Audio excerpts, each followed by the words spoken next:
If you can't even make a sales pitch, you're useless. Quit. Jackson said with a smirk. Brown tossed my personal items packed in a cardboard box. Here, I've packed your things for you. Was it his fault that my desk was empty? I contorted my face in frustration. At the party, Jackson approached me with a servile grin.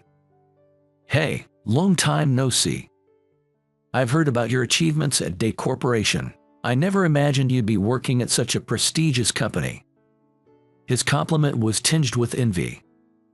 Thanks, but I'll be going now.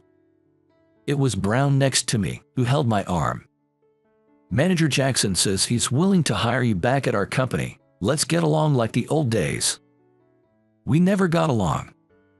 I looked at them coldly and said, You were the ones who said, if you can't even make a sales pitch, you're useless.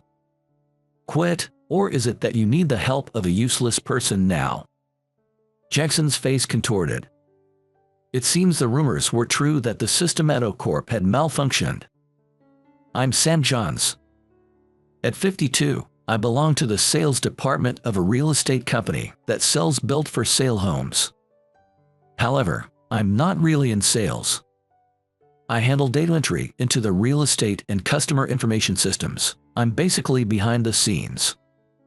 Truth be told, I have experience in sales from the past.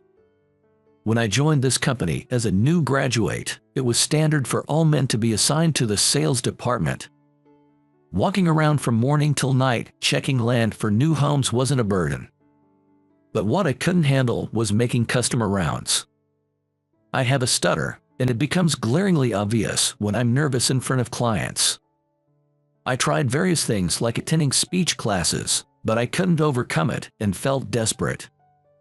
However, my boss at the time recognized my efforts and thought I could excel behind the scenes without facing customers. So he created a position for me in systems. In an effort to repay my boss's kindness, I worked tirelessly and managed to contribute to the company in a certain way. But the arrival of a new boss who doesn't acknowledge my efforts at all was, in retrospect, the beginning of my misfortune. Slacking off again, Johns. Just staring at the screen won't earn you a penny. Startled by the yelling from above, I nearly dropped the notepad I was holding. I'm checking for duplicate customer data. I'm not slacking off. But Jackson only grew more irate. What? Who do you think you're talking to like that? Beside the threatening Jackson, my colleague Brown chimed in smugly. Unlike you, we're out here communicating with clients and making money. Must be nice to work with machines where you don't need any communication. Brown's condescending attitude never fails to exasperate me, even though he's the same age as me. I wish he would just go away. I want to finish this data check today.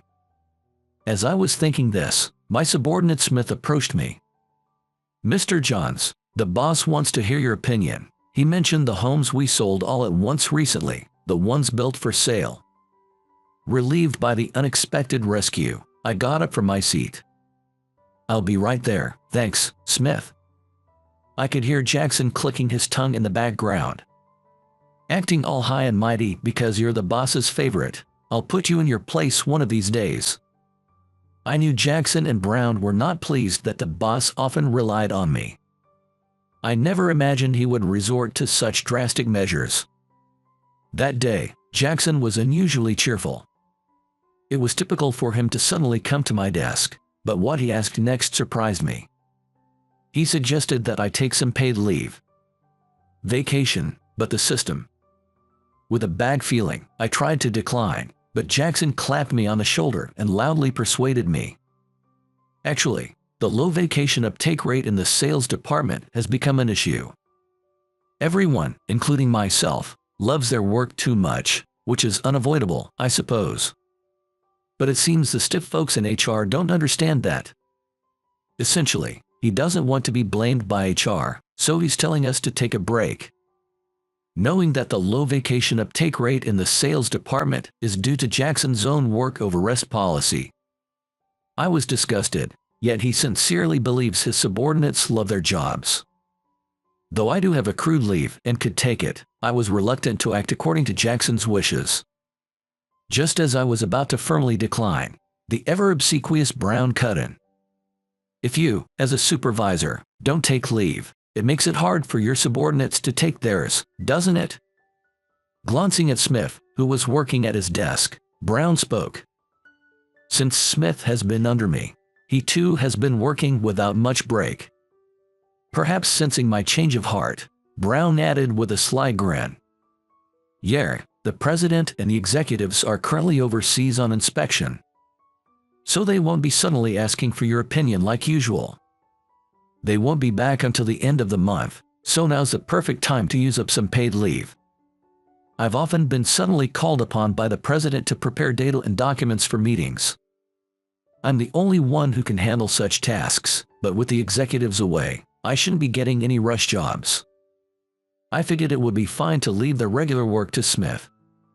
With that thought, I decided to take a week off as Jackson and the others suggested. What kind of mess is this, and how are you going to take responsibility for it? That was the scolding from Jackson that greeted me when I returned from my vacation. Though he was yelling, his mouth was relaxed, and he seemed oddly pleased. Confused and rooted to the spot, Smith hurried over to me. You are finally back. I tried calling you so many times but couldn't get through, and I didn't know what to do. I wondered what he meant by not being able to get through. It was Brown who kindly explained the situation to me, seemingly understanding. This system went down because of a virus in the data you managed. What was the point of always being glued to your computer? You weren't just pretending to work and slacking off, right?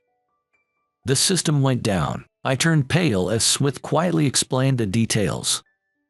Apparently, 2 days ago, the system suddenly stopped, and we could no longer access the blueprints or the detailed schedules for the construction of the homes currently being built. Due to the chaos, the sales department had to reschedule client visits and push back deadlines just to cope. Smith, realizing he was out of his depth, tried to contact me first, but for some reason, neither calls nor emails got through. That's ridiculous. I had my phone with me during the vacation, but it never rang once, nor did I receive any emails. Amidst my confusion, Jackson yelled at me. We finally got a contractor to sort the system out, but hey, Johns, how are you going to take responsibility for this? Brown, grinning slyly, looked meaningfully at Smith. The crime of halting operations is serious. Well, if you won't take responsibility, maybe he will have to. At this point, I realized they had set me up. The sudden vacation, the system getting a virus while I was away, it must have been their doing. That Smith couldn't reach me was probably because Brown had interfered. I only have a company-issued cell phone. Since I don't make external visits, I always leave it plugged into the charger at my desk. It would be easy to tamper with my phone when I'm not looking, to block all calls and messages from the company or Smith. But I also realized that if I resisted, they would make Smith the scapegoat. Smith, like I used to be, is not good with words, but I chose him as a subordinate because he's skilled in data analysis. I only did what my old boss did for me, but Smith deeply appreciates it. I'm sure he would even quit the company for me if necessary. It irks me to play into Jackson's hands, but I must protect Smith at all costs. I clenched my teeth and glared at Jackson. Am I that much of an eyesore to you? I'm a member of the sales team, too. But the response I got from Jackson was harsh. If you can't make a sales pitch, you're useless. Quit. Jackson smirked. It seems he wants to fire me while the president and executives are away. Brown threw my personal belongings packed in a cardboard box. Here, I've packed up your stuff. Was he the reason my desk was empty? His efficiency was astounding. I twisted my face in frustration. Smith, looking shocked, raised a protest to Brown. Brown, what are you doing? Without Johns, this system might not even function properly. But neither Jackson nor Brown took Smith's words seriously. Wow, you are standing up for your boss. That's quite the spirit, but in a company, Someone has to take responsibility for mistakes. I held back Smith as he was about to retaliate and shook my head. It's okay, Smith, they just don't like me, that's all. But Mr. Johns. Smith looked forlorn, but there was nothing more I could do. I slumped my shoulders and left the office carrying a cardboard box. My resignation was accepted immediately. Without a job lined up, I decided to travel for refreshing. Thinking that a dip in a hot spring might clear my head, I ended up having an unexpected encounter. Isn't that Mr. Johns? What a coincidence. It was White, the president of a former client, an interior design firm. President White, this is a surprise, to meet you here of all places. In her yukata at the inn, White looked even more beautiful than usual. White, winking playfully with one eye, confided in me. Actually, our company will be handling the renovation of this inn, and I wanted to check its original condition before we start. That explained why she was staying here. As a former member of the sales team, I used to attend meetings with Day Corporation. Her company's interior design plans are always innovative yet carry a hint of nostalgia, no doubt due to experiences like these. I genuinely admired that and expressed it openly. You're amazing, President. That must be why your company is doing so well. However, my praise seemed to cloud her expression. I worried I had said something wrong and panicked, but White just gave a wry smile and invited me to dinner. Mr. Johns, would you mind discussing something over dinner? At the restaurant. White shared her concern that there might be a discrepancy between the interior designs her company proposes and what the clients actually prefer. We show the clients several plans, and they choose the one they like best, but somehow their satisfaction isn't very high afterwards. A hunch came to me, and I asked White, "You do gather the client's requests before presenting the plans, right?" White nodded emphatically. Of course, we gather responses from a preliminary survey and use them to develop the plans, White explained. That approach is likely the cause, I suggested. White looked surprised and asked, "What do you mean?" I smiled at White reassuringly. Actually, the company I used to work for encountered a similar problem. Though she seemed caught off guard by my reference to my former company, I continued. Buying a home is a lifetime decision. And the company wants the customers to be satisfied, so they ask all these detailed preferences beforehand. That makes sense, White nodded deeply. I nodded back and added.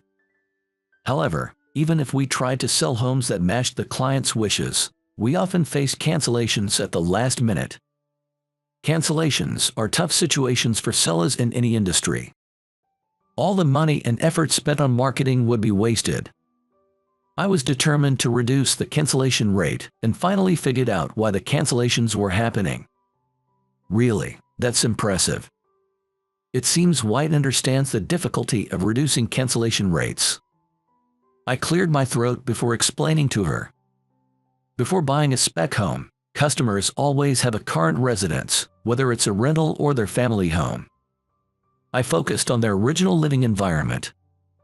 People usually don't want to stray too far from their familiar surroundings. Those who lived in areas with lots of nature tend to want to live near parks with trees. And those from hot regions may dream of snow but wouldn't choose to live in it. Essentially, what most people want is a slightly better version of their current environment without changing too much. I see. So, it's like enjoying staying in a suite on vacation, but hard to imagine living in one, right? Her quick understanding is indeed a sign of her intelligence. I nodded and continued. Exactly. A common reason customers gave for last-minute cancellations was that they couldn't envision living there. Realizing that their current apartments or houses were the basis for this image, I researched clients' living environments in detail. I extracted common factors and matched them to spec homes that fit these criteria, although doing this manually took a lot of time. So, I decided to create an algorithm that could find a perfect spec home for customers in one go. I never thought the skills in data processing and statistics I acquired in college would come in handy in this way. By integrating this algorithm into the existing system, the closing rate for our spec homes significantly increased. Previously, if we managed to sell 100 spec homes a year for $500,000 each, we were happy, but now, we sell over 1,000 homes a year, thanks to the algorithm. The president, ecstatic with the success, has ordered me to patent it.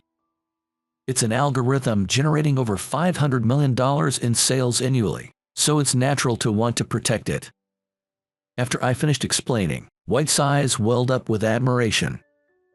That's incredible. The sudden boost in O-Corp's performance was thanks to your patent, Mr. Johns. I just chuckled in response. Then White frowned. I actually thought it was due to some brilliant salespeople. I've been looking to poach someone like that. Poaching? I asked, tilting my head. One of our issues has been the lack of skilled salespeople. But it wasn't about sales skills but your contribution. White explained. Flattered by the praise, I scratched my head sheepishly. White laughed, but her expression soon turned serious.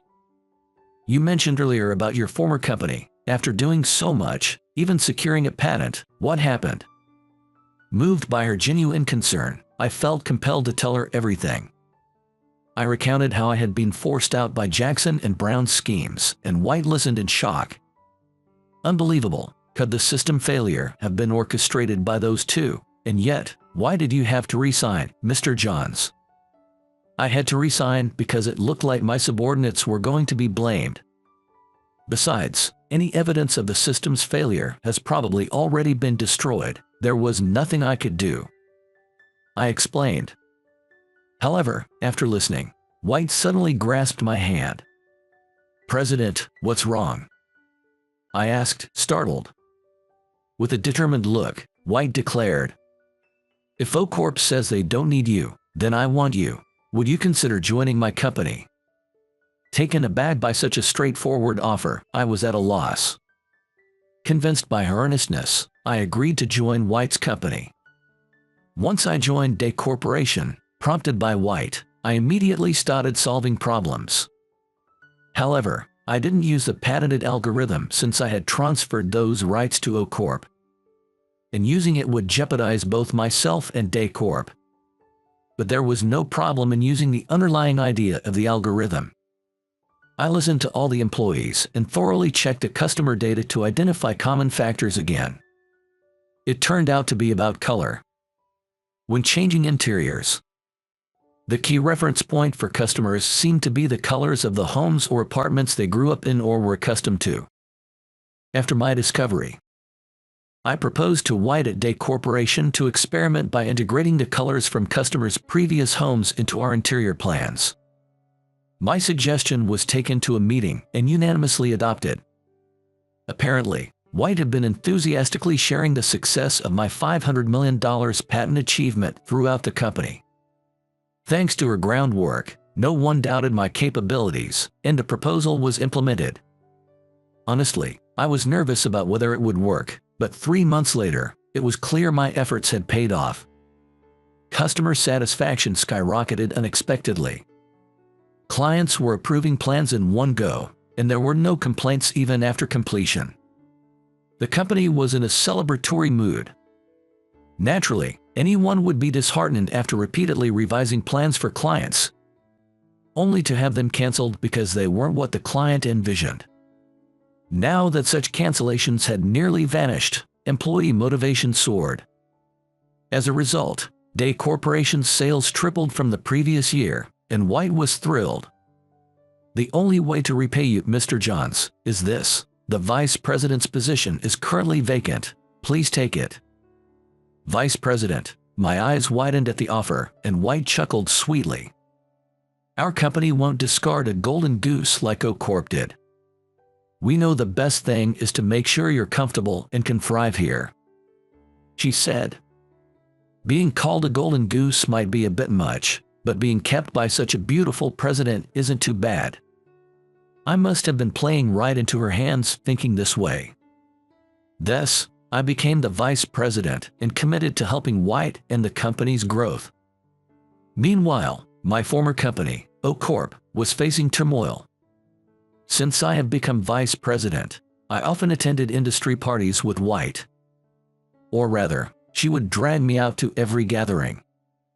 As a part of Day Corporation, everyone needs to recognize you. We can't let other companies poach the man who created a $500 million idea, nor can we let other women flirt with you. White said with a meaningful chuckle. Don't worry, I'll be right by your side. Just enjoy the party like you're on a big, safe ship. She reassured me. Being close to such a beautiful woman might raise my blood pressure, but it was a direct order from the president, so I couldn't refuse. Thus, I found myself attending parties and industry meetings almost every week. I wasn't great at sales pitches, but I wasn't too shy to make small talk either. As I became accustomed to the party scene, I started making acquaintances and enjoying conversations. That day, after parting ways with White, I was exchanging opinions on recent industry trends with a client's executive. Thinking of grabbing a snack, I headed toward the buffet, but a familiar voice from behind made me turn around. It was none other than Jackson, my former boss, who had approached me at the party. Jackson, once so arrogant, now sported a servile grin. Hey, long time no see. I've heard about your success in Day Corporation. I never imagined you'd work for such a prestigious company. His compliment was tainted with envy. Knowing Jackson's penchant for women, he was probably irked to see me standing next to the stylish White. But I was fed up with his petty jealousy. Thanks, but I'll be going now. It was Brown next to me, who grabbed my arm. Ignoring my irritation, he forced a twisted smile. Manager Jackson says he's willing to hire you back at our company. Let's get along like we used to. We never got along. I looked at them coldly and said, weren't you the ones who said if you can't even make a sales pitch, you're useless? Quit, or perhaps you need the help of a useless person now. Jackson's face contorted immediately. It seems the rumors of a system failure at O Corp were true. Though the rumor had spread, I had already known about it from my former subordinate, Smith, before it became public. Jackson and Brown thought the president favored me because I developed a patent, but that wasn't the case. If it were, the president wouldn't frequently seek my opinion. What really interested him was how I would develop the algorithm further. The algorithm needed to be evolved alongside the system to be meaningful. The original real estate system could handle massive amounts of data and process it all at once. But it still required updates every few months. My role at that company was to fine-tune the algorithm to align with those updates. Unfortunately, Smith couldn't handle those adjustments. Plus, Smith was angry at Jackson and Brown for forcing me out. He would definitely not take on the role of making those adjustments willingly. As a result, discrepancies between the system and the algorithm grew until the system eventually stopped working. Damn, how much do you know? Well, everyone is struggling because the system you worked on isn't functioning. But no one understands the patented technology, not even Smith, who has given up. Jackson said, followed by Brown. So, don't be stubborn and help us fix it a bit. Manager Jackson is having a hard time because he's blamed for letting you go. Brown pleaded. I just sneered at Brown. You wanted me out badly enough to set a trap, right? Well, you got what you wanted. Now deal with it yourselves. Jackson, who was initially acting submissive, suddenly became furious. Don't mess with me, someone who couldn't even handle sales properly. You're just dead weight. Just shut up and do as you're told. I snapped back at Jackson's audacity. You're kidding. Let me guess. The virus incident was your fault too. Right, you harmed the company just to frame me and force me out, and now you dare ask for my help. That's too much. Still, Jackson didn't back down. As he forcefully tried to drag me away, Brown joined in by pushing me from behind. They were desperate to get me out of the venue. to have a private conversation with just the three of us. If I don't fix the system, I'm going to lose my job. Come on, we've worked together for so long as colleagues. Help me out this one time," pleaded Brown. The only thing Brown ever did as a colleague was holding me back.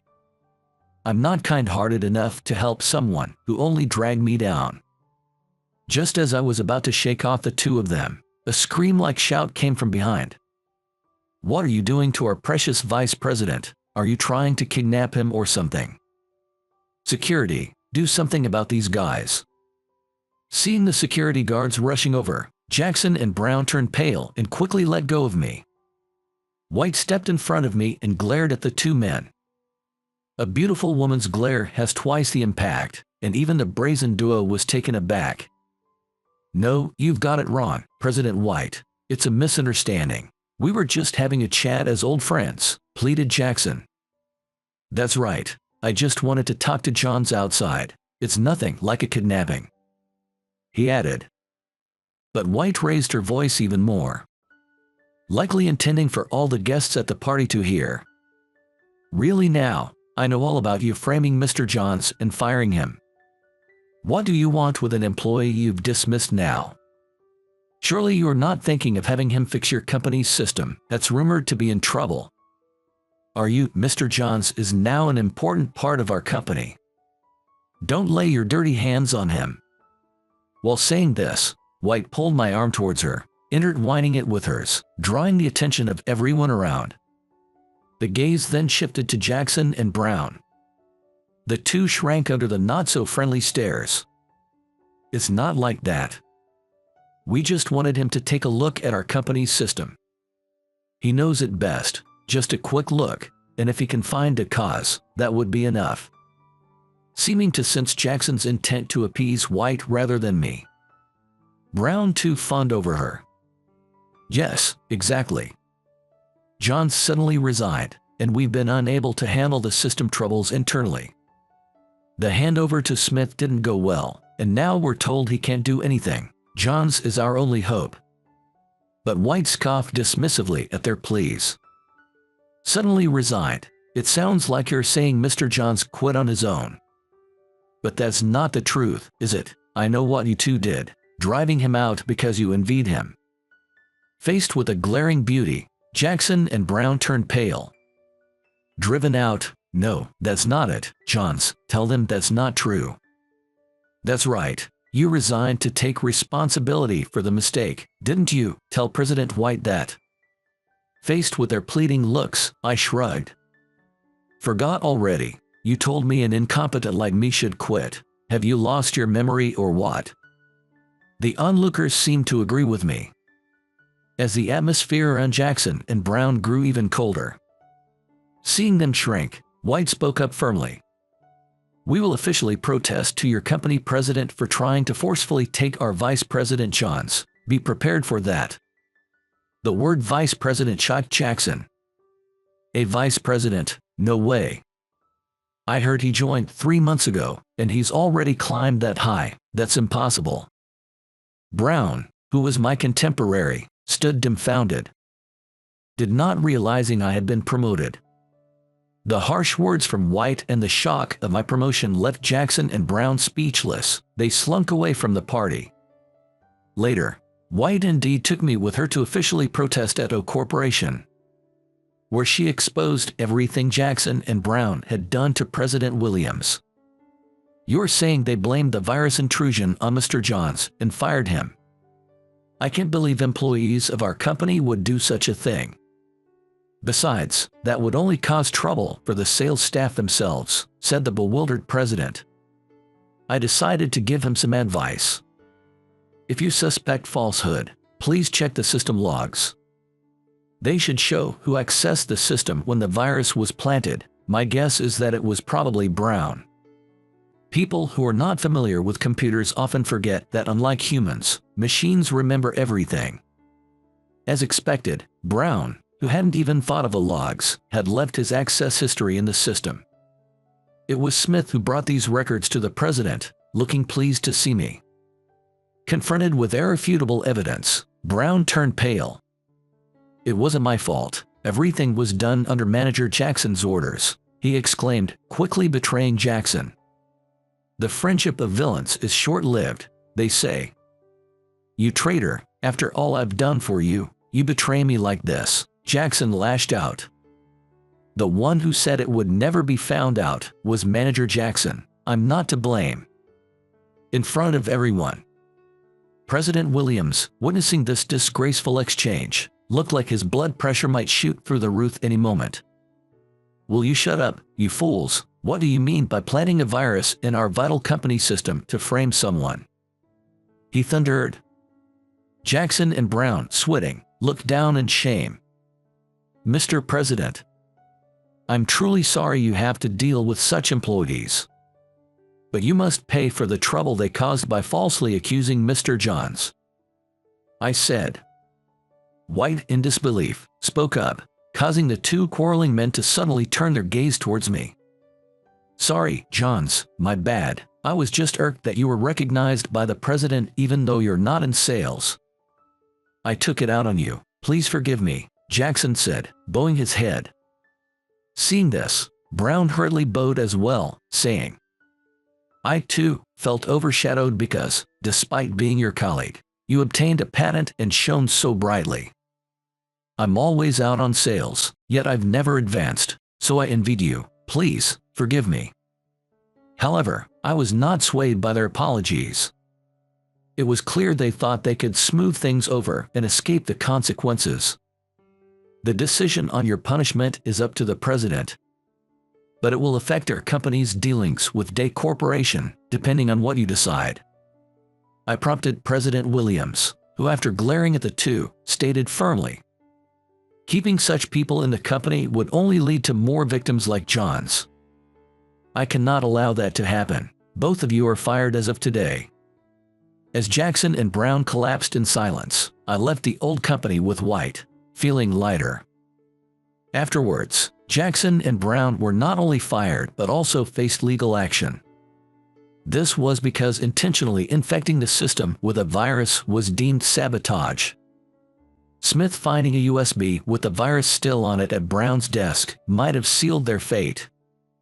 Smith sneered, they didn't even disposing of the evidence. What fools! Despite repeated offers from Williams to return, I chose to decline. At my old company, besides Jackson and Brown, there were many who frowned upon me just sitting in front of a computer all day.